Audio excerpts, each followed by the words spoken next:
Hi everyone. In this video we would like to cover how to visualize information from your SAP Business One HANA version. And we're going to do that by using two options. One would be the native capabilities of SAP Business One on HANA. And the other option is going to be using Qlik as an alternative to provide something a little bit more flexible on the analytics, and that gives different advantages. So what I have here open is a Business One environment that we use for demo. I have also opened here the HANA Studio, which allows me to browse through the database, tables, views, and the different structures. And I have also here open Qlik, which I'm going to come back to that later. Now, the standard capabilities of SAP Business One HANA Edition to create dashboards and visualizations. It's an option here under tools called Pervasive Analytics. I'm going to click there, and you will see that it takes you to a screen where you can basically select the KPI. So I'm going to search here opportunity as an example, opportunity win rate, or potential amount of open opportunities, and so back, so forth. Now I'm going to select one. Effectively, what this is doing for me is populating the default screen here with the KPI I have selected. So in this case, the value is 0. I could be doing the same thing by, if I know the structure of how these KPIs are made available on the library, I could just go to the CRM in this case, and then go to opportunities, and I should be able to find here potential amount of the opportunities, which effectively is the same thing we are calculating here. So I could just probably unselect that and then go to the potential amount of the opportunities and build it myself, and probably just break it down by a different time dimension. Okay.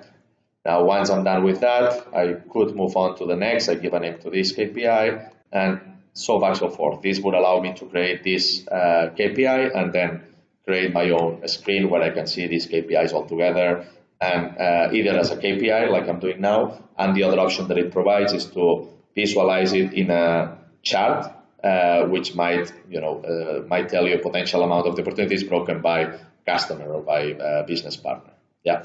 So these are the two options: either plain KPIs or charts. Okay. Now, what's important here is to understand how the structure works in terms of HANA, so that you can find this information easily in your HANA database. So I'm going to open here, and if you remember, well, actually I'm going to first show you the tables. What Business One does is create one schema in your HANA database with the same name as you define it. In this case, it's SBOT MoGB, and here I have the different tables in my HANA, and I have also some views, which is, views are just predefined queries that allow you to access the information in a predefined way, right? So instead of going to the tables, you might go to a view that already calculates things for you. Yeah. On the other hand, you have under content here, you have something called SAP, and here you have different options. If I go to the same name of the Business One, under that you will see administration, accounts payable, receivable, banking, CRM, finance, stock, and so back, so forth.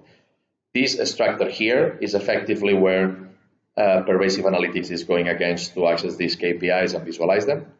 So if I would go back to the Pervasive Analytics screen, you should be able to see that the library that I have on the left hand, when I go to new KPI, I go to calculations views, you will see administration, purchasing, and so back, so forth, which matches the same structure that you have on your HANA database. If I open the CRM, I will have opportunities and opportunities win rate. Now back to my HANA. If I open CRM, you will see I have opportunities and opportunities win rate. I have fact and I have the query, which is where the Pervasive Analytics module is actually accessing this information from. Okay. Now moving on, how to visualize this data as well on a different option, which would be Qlik. What I'm going to do, I'm going to access Qlik, and I'm going to select to add data here.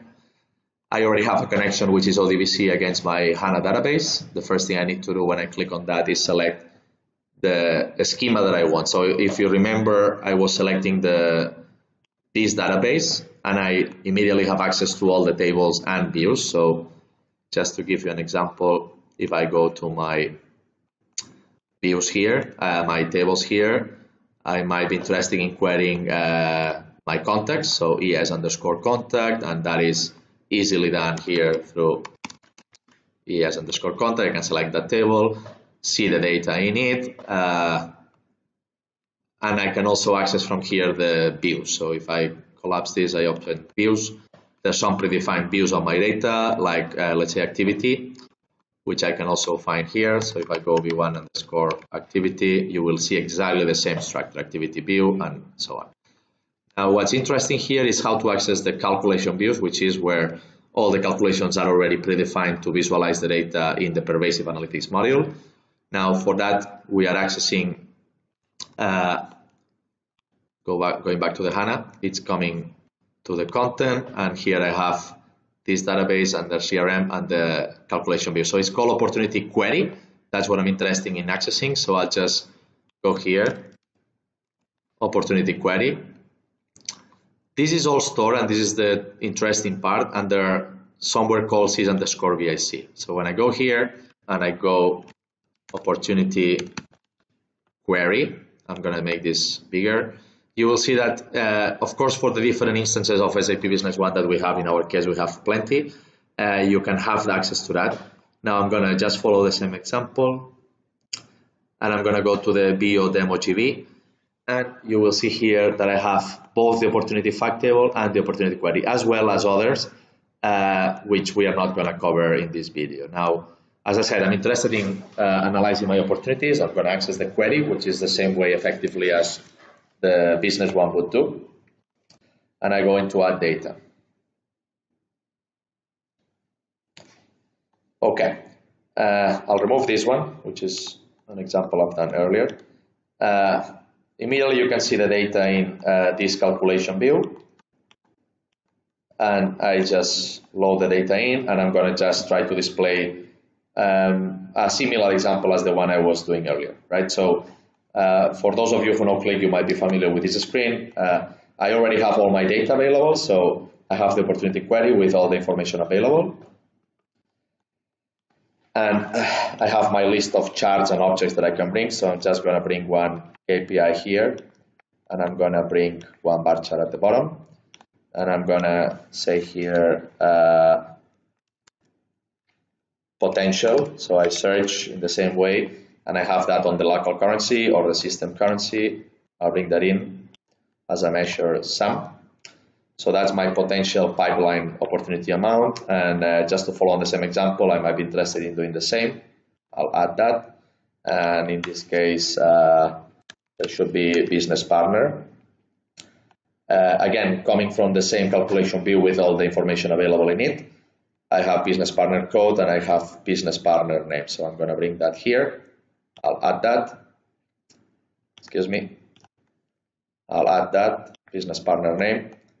Add, and I'm just going to go back to the potential amount of my opportunities. I just missed one step here, which was making the tool understand that this is a measure and it's going to be a sum. Okay, which is something that, by the way, you can predefine. So if I will go here and I say I want to create a measure, and this is the sum, and this is the potential amount of open of this, that would already allow me to do the drag and drop of this measure and visualize it. Now, I can see my total amount, and I can see it by the different customers, and back to the capabilities of Qlik, of course, it gives me the flexibility where I can basically select some of the information, and of course in the same context it will show me the amount of the opportunities. I can probably search in this data, and I can say I'm interested in a business partner which is called Maxi. It will give me this visualization which I just have done because there's Maxi in it, or it tells me that inside the query that I just brought into Qlik there is a business partner called Maxi Tech, and another object which concatenates the name and the code, which also of course is showing Maxi Tech, and then the code for it. So I would just maybe select that, when I go into Maxi, select that one, and use this capability of searching, drag and drop, and so on to visualize the data and provide a more flexible dashboard to the users to visualize the same data connected directly to your SAP Business One on HANA. Yeah. Just to finish off the example, I'm going to go to another object and I'm going to try to search for dates. There's a lot of dates here, opportunity close date, year, quarter, and so on. I'm just going to bring here the month as a filter, and I would select December, or I can select April, and then immediately you can have a filter per month where you can see how is my pipeline looking on a monthly basis by the closing month of the opportunities, right? And again, the same capabilities apply where I can select and understand what's my total potential of the selections I have done. Okay, so with that, we hope you enjoy this technical session on how to visualize data of your Business One on HANA using two different options, and thanks for watching.